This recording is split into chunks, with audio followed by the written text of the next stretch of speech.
Hola, buenas noches. Mi nombre es Abigail Guzmán, soy estudiante de Administración de Empresas en segundo semestre. A continuación voy a responder unas preguntas de contabilidad respecto a mi perspectiva, respecto a mi manera de ver. Entonces, sin más preámbulos, primera pregunta. ¿Cuáles son las funciones del rol secretario auxiliar contable en una empresa real? Bueno, esta persona es un apoyo al departamento de contabilidad o al tesorero, al contador, porque es una persona que, por ejemplo, contesta llamadas, responde Gmails, responde correspondencia, mensajería, le responde a las personas las inquietudes que tengan, digamos, dentro de la empresa internamente.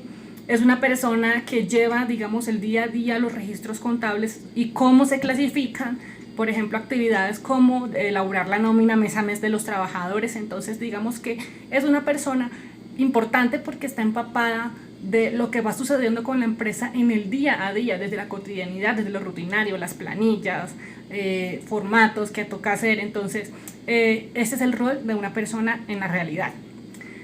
¿Para qué es la contabilidad y para qué sirve? Bueno, para mí la contabilidad es la manera que tiene la empresa en llevar todos los registros de todo lo que sucede con la empresa mientras la empresa exista. Si la empresa existe 10 años, entonces hay contabilidad 10 años.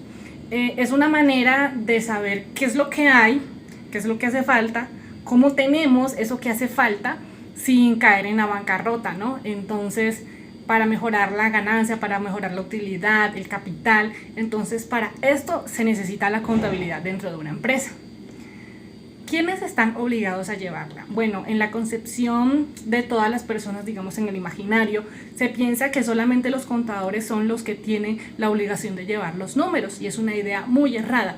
¿Por qué? Porque esta información de la contabilidad implica el conocimiento de los dueños, los gerentes, jefes de área, si tiene socios, inversores, el público en general, el gobierno. ¿Por qué? Porque internamente, digamos, jefes de área, dueños, socios, gerentes, necesitan saber cómo está la empresa por dentro en dinero para saber qué rumbo tomar la empresa. Si un rumbo, por ejemplo, de austeridad, tener maquinaria más tecnológica, capacitaciones, todo eso, ¿no? Todas esas decisiones se toman con respecto a cómo está la empresa por dentro.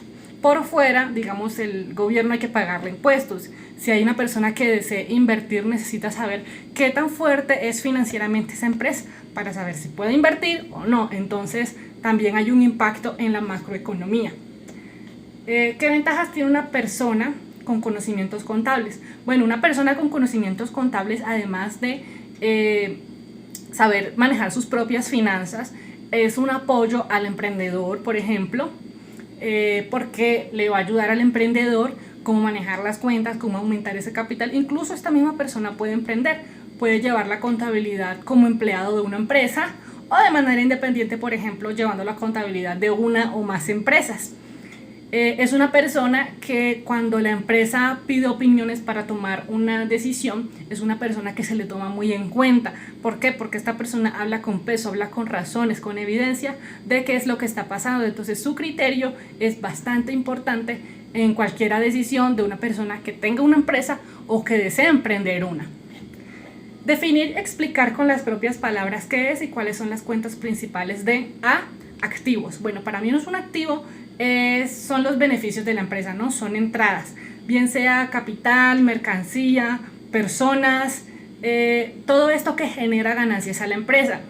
En cierta clasificación de las cuentas y todo esto, ya de manera más técnica, por ejemplo, una de las cuentas de activos más importantes es la cuenta disponible, la cuenta de inversiones, la cuenta de deudores, de inventarios, etcétera. Entonces son una de las cuentas que más se manejan. ¿Por qué? Porque representan entrada, flujo de dinero hacia adentro. Entonces, los pasivos.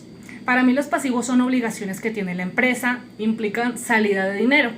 Entonces, sea por costos o porque hay que pagarle a un tercero. Un tercero es dueño de algo de allí.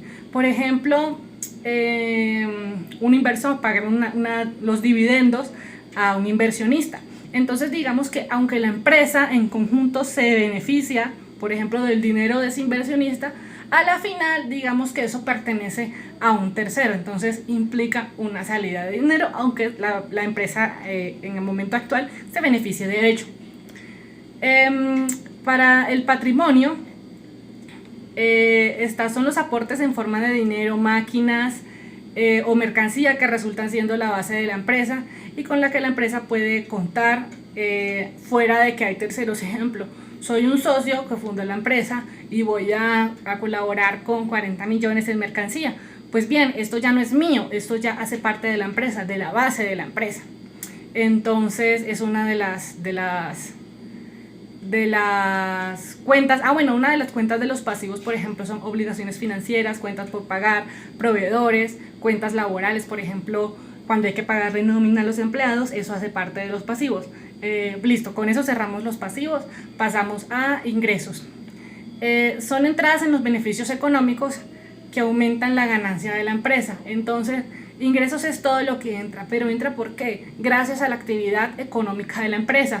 Por ejemplo, una empresa que se dedique a fabricar ropa, entonces todos los ingresos que vengan de dicha actividad van a entrar y eso representa ingresos. Y unas cuentas son, por ejemplo, las operacionales y las no operacionales. De los gastos son salidas de dinero, que aunque digamos son salidas de dinero indirectas porque no están del todo relacionadas con la actividad económica de la empresa, pero que sí son necesarias para que la empresa siga funcionando. Por ejemplo, los servicios públicos es un ejemplo. Necesitamos del arriendo para que la empresa funcione. Necesitamos de un local donde meter a la gente, donde meter a los trabajadores, y aunque esto no es algo relacionado con la actividad económica, sí es necesario para que la empresa siga funcionando. Un ejemplo de estas cuentas de gastos son, por ejemplo, operacionales de administración, operacionales de ventas, impuestos, son ejemplos de estos gastos que es algo necesario, una obligación necesaria de la empresa. Entonces, con esto terminamos las preguntas relacionadas con la contabilidad desde lo que yo puedo entender a raíz de la investigación que hemos venido realizando durante este trabajo. Muchas gracias.